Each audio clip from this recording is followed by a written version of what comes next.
Okay, so I was watching April Wilkerson's video, and I will put a link to it. And I actually like her channel. I just feel like maybe that she's gotten herself in over her head on this one. This is a response to a carport that she's building that's a 24-foot square. And I think what I'm going to do first is just turn off my layers. One of the first things I noticed about her, and I've got my footings just showing here first, was that she had her footings flush with the ground. For an open carport, the best thing I have found to do is to use like 24-inch sonotubes and just let them stick up out of the ground about 6 inches. And I'll show you why in just a minute. But you don't want if your steel post, which I'll go ahead and turn on, you don't want your steel post sitting down on the ground. You don't want them down there on the ground because water, especially if the earth is level like her project is, you'll have water puddling up, pooling around where you've dug, and the bottom of your steel post will rot out and will rust out right away. The other thing you will see on a lot of commercial projects is you'll see a separation between the steel column and the concrete footing. And the way they do this is they'll put all thread down into the footing, and then they'll let it stick up, and they'll use a nut like this to shim up the plate of the post so it doesn't even touch the concrete. You want to have some separation there.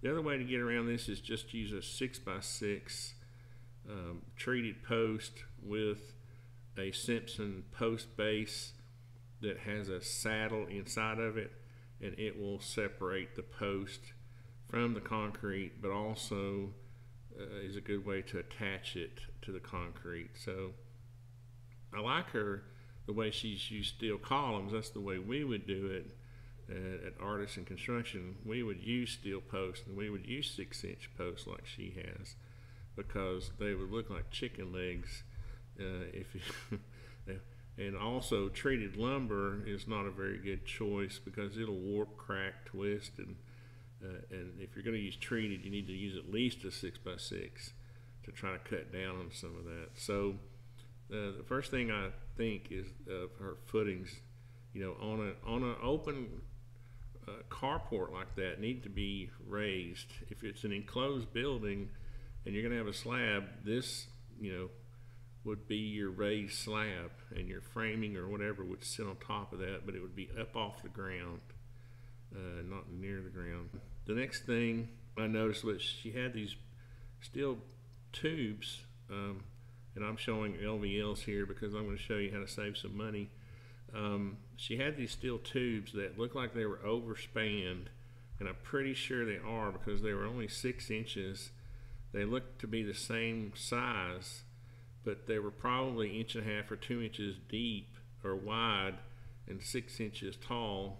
And again, go watch her video. She does good video. I like her videos, and I like her. This is not a criticism. This is just for people thinking about building their own carport like this. You're going to run into problems, and you're going to spend way too much money on steel the way she's building it. The best way to do this is to get yourself some 1 3/4 inch LVLs, and I'm using a 12-inch here, but that's close. If you'll use 3 going down the load bearing, you can see here on the load bearing side I've got 3 of them, and on the front I've got 2, and all that does is tie the building together. These are going to be non-load bearing LVLs, and you'll see that in a minute.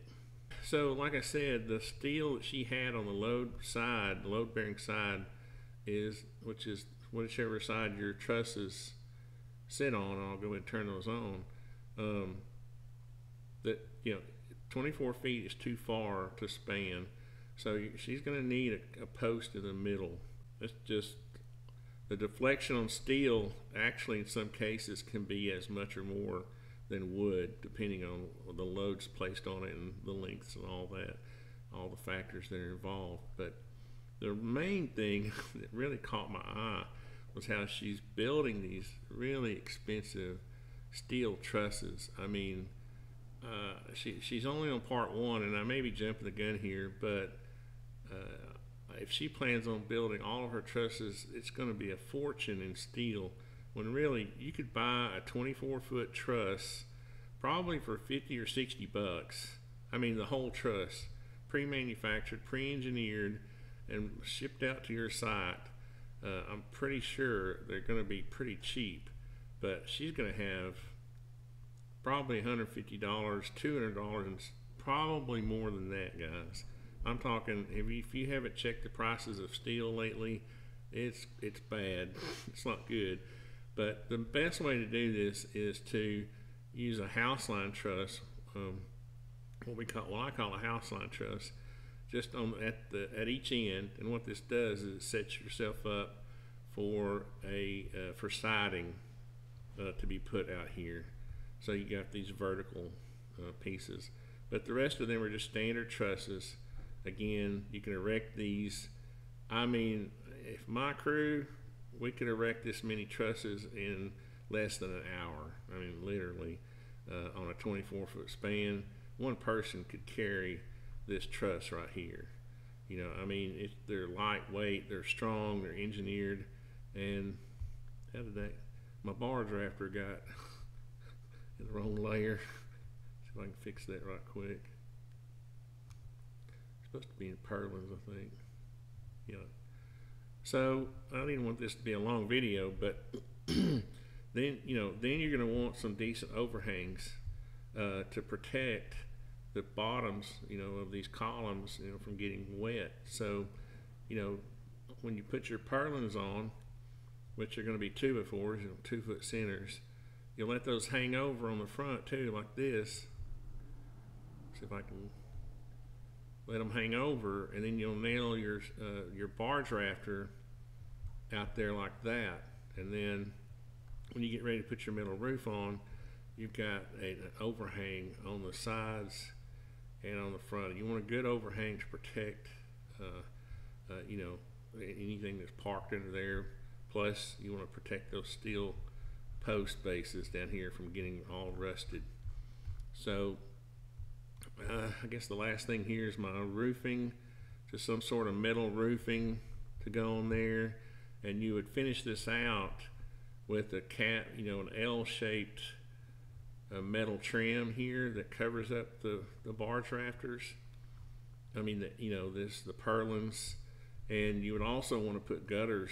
You would also want to put a fascia and gutter, because unless you're going to put a gravel base down here where the water drips, you're going to get a ditch there where the water runs off the roof. So it might be, if you're going to be placing gravel underneath here, under the carport, up to your footing bases, you could just put yourself an extra border out here for the water to drip, or see, in some cases it might be cheaper just to put gutters up. So, and you put your siding up here on the ends, make it real neat.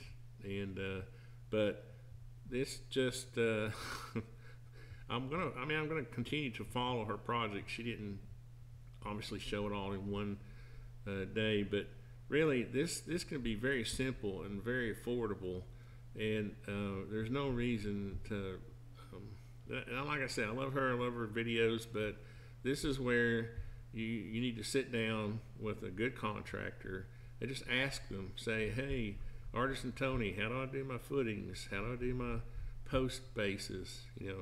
What materials do I use? How do I connect everything? There would be bolts. I'm not showing this, but you bolt through this flange up into the beam. And honestly, I forgot, I didn't even show something you really want to do. Let me do that and I'll come right back. Okay, so what I forgot was these braces. Most likely, you need these for lateral bracing. You'll get some you'll get some bracing from your roofing material, but you really want to brace the whole thing, from shimmying back and forth this way and that way, for the post bracing, and just building bracing. If we were doing this, if you were having to pull a permit for this, the building inspector would require this bracing. He would also require a purlin on top of these bottom cords of these trusses all the way down the length of the roof, and that would also help you get these nice and straight as they come across here. It's easy to show it straight in a drawing, but in real life they want to, be bowing around, and if you ever wanted to put a ceiling material on there, you'd want them to be nice and straight. So the purlin serves several functions there, and of course you'd have a metal cap on here, but you'd also want to leave that 2-inch gap for airflow coming out of that gap. Now, if this was on a house, if this was attached to a house, you'd really want to put solid decking on here to keep, if this was an enclosed garage, to keep the heat down from this metal roof. The heat would ventilate through the ribs up and out the ridge vent, and the wood would help insulate the attic from the heat from the metal roof. So, or you could just put shingles, but in any event, there's lots of details, you see, and you need somebody with the experience to at least advise. I mean, if I had been April, I would have just sat down. I would have paid a contractor, $100 just to draw this thing out and talk about what kind of details. I mean, she could have saved her dad a lot of money on this steel, because the steel is just, in some cases it's an overkill, but in others, like I said, the span is too far without a mid post. So we're going to end up, it's probably not going to fall, but you're going to end up with some deflection on that beam over 24 feet. You see in this drawing, it doesn't look like a long span, but if I take out all that, now look, you've got all that weight from the roof materials.